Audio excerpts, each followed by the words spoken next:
आपको बता दें करनाल के कोर्ट परिसर के बाहर हैप्पी घरोंडा के ऊपर जो गोलियां चली थी उन तीनों आरोपियों को गिरफ्तार कर जो है रिमांड पर लिया जाएगा। इसके चलते डीएसपी राजीव जी ने जो प्रेस कॉन्फ्रेंस की है, कहां से इन्हें जो गिरफ्तार किया गया है वो बातचीत करने का प्रयास करेंगे। तीनों आरोपी जो है गिरफ्तार हो चुके हैं। क्या पहले कोई इनका क्रिमिनल रिकॉर्ड है और क्या मंशा है, क्या हत्या की मंशा से गोली चलाई थी या फिर डराने की मंशा से गोली चलाई थी, वो बात करेंगे। वीडियो पर बने रहना, वीडियो को ज़्यादा से ज़्यादा शेयर करके देना। मैं इसको ब्रीफ कर देता हूँ जी। All settle down. Yes sir. 2 तारीख को लगभग 12:15 साढ़े 12 बजे निगम कार्यालय ये जो है इसके पीछे एक गोली की घटना हुई थी, शूट आउट हुआ था, जिसमें 2 बाइक सवार व्यक्ति थे, अननोन व्यक्ति। उन्होंने एक हरप्रीत उर्फ हैप्पी है जो घरोंडा के रहने वाले हैं, उनके ऊपर फायरिंग की थी और फायरिंग करके वो वहाँ से फरार हो गए थे, जिनको प्राथमिक उपचार के लिए अमृतधारा में लेके जाया गया था। इसी शूट आउट में एक अन्य व्यक्ति जो है गुरविंदर नाम के, उनको भी इंजरी थी, गन शॉट इंजरी थी।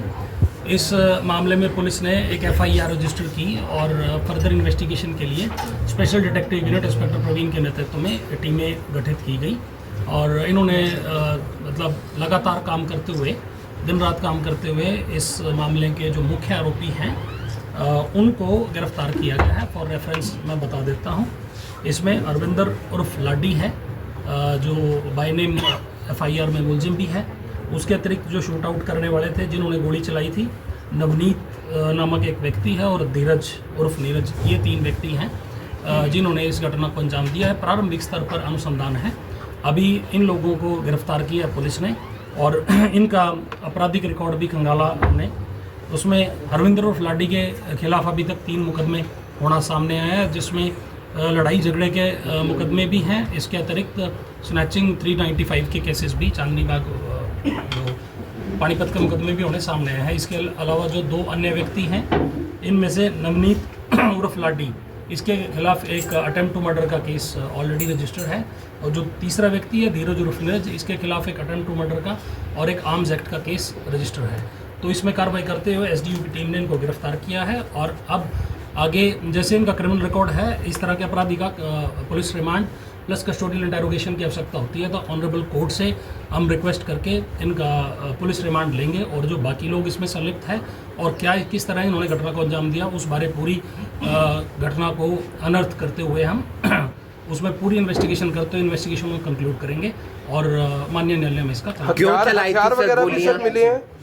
मैं वजह रंजिश बता देता हूँ। ये पहले एक दूसरे के फैमिलियर हैं, बट पिछले 1-1.5 साल पहले भी इनका कोई कोर्ट में झगड़ा, जो इन्होंने प्रारंभिक स्तर पर मैं बताया है, कोर्ट की कैंटीन में कोई झगड़ा होना सामने आया है और उसके बाद पिछले कुछ दिनों से इनकी टसल भी चल रही थी, टेलीफोनिक जो थी उस मतलब आपसी इनकी रंजिश काफ़ी पीछे समय से चल रही थी, उसी के चलते इस घटना को अंजाम दिया गया है। हथियार भी सर बरामद हुए? कोई हथियार एक जो अवैध पिस्टल इसमें यूज़ होना अभी सामने आया है, उसकी रिकवरी और जो इसमें व्हीकल यूज़ है या अन्य जो भी कुछ इसमें इंस्ट्रूमेंट्स यूज़ है, उसी की रिकवरी के लिए ऑनरेबल कोर्ट में अपना रिमांड की हम एक एप्लीकेशन मूव करेंगे और ऑनरेबल कोर्ट से रिक्वेस्ट करेंगे कि इनका ज़्यादा से ज़्यादा रिमांड दिया जाए। जिन्होंने कहाँ से गिरफ्तार किया गया है? शूटर हैं ये, हायर किए गए थे या आपस में दोस्त है सभी लोग? मैं आपको ये बता देता हूँ, इनकी घरोंडा एरिया से गिरफ्तारी अभी पुलिस द्वारा की गई है 1 एंड जो जिस तरह का क्रिमिनल रिकॉर्ड है, ये सारे एक दूसरे के साथी है, कोई हायर कॉन्ट्रैक्ट किलिंग का वो या कॉन्ट्रैक्ट शूट आउट का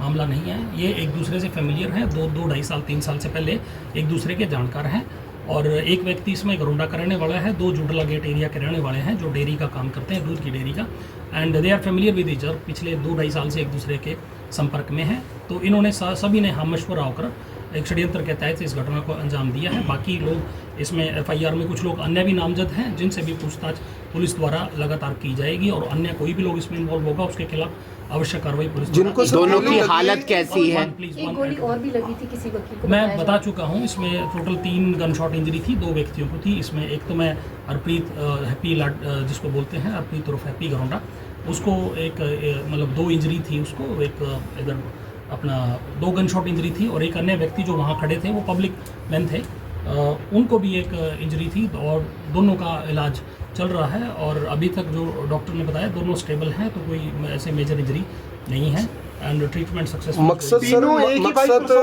मकसद सर मर्डर करना था या सिर्फ डराना था, क्या था सर ये मकसद? देखियो अपना मैं बता रहा हूँ, प्रारंभिक स्तर पर अनुसंधान है।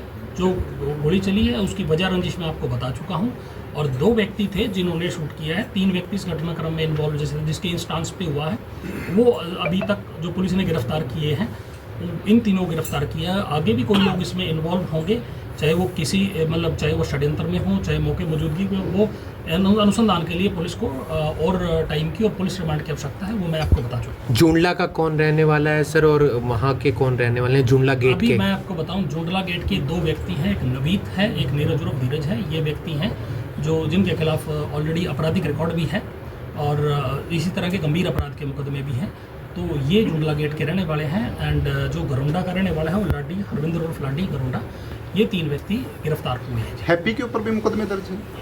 अभी हैप्पी का रिकॉर्ड हम ले रहे हैं। जैसे हमारा जनरली जो एक्यूज होता है उसका आपराधिक रिकॉर्ड पहले लिया जाता है जी, और हरविंदर उर्फ लाडी जिसके इंस्टांस पे हुआ उसके खिलाफ आपराधिक रिकॉर्ड उसका है। अभी तक 3 मुकदमे सामने आए हैं और आपराधिक रिकॉर्ड भी खंगाला। सर परिवार ये कह रहा है कि अभी भी धमकियां दी जा रही हैं, जान का खतरा बना हुआ है, तो क्या कुछ सिक्योरिटी से रिलेटेड भी जो स्टेप्स हैं लिए जाएंगे पुलिस की तरफ से? परिवार अगर कोई ऐसा इशू है तो परिवार, हम लगातार परिवार के संपर्क में हैं, चाहे हॉस्पिटल हो वहाँ पे भी हमने सिक्योरिटी इंश्योर की है। जितने भी अधिकारी हैं सबके नंबर उनके साथ एक्सचेंज हैं। अगर ऐसा कोई फिर भी अगर कोई मामला इसके अलावा भी हमारे संज्ञान में आएगा तो नियमानुसार एज पर लॉ जो कानूनी कार्रवाई होगी और जो एक्शन होगा डिजायरेबल वो लिया जाएगा इसमें। जी थैंक यू सर। बहुत बहुत शुक्रिया सर।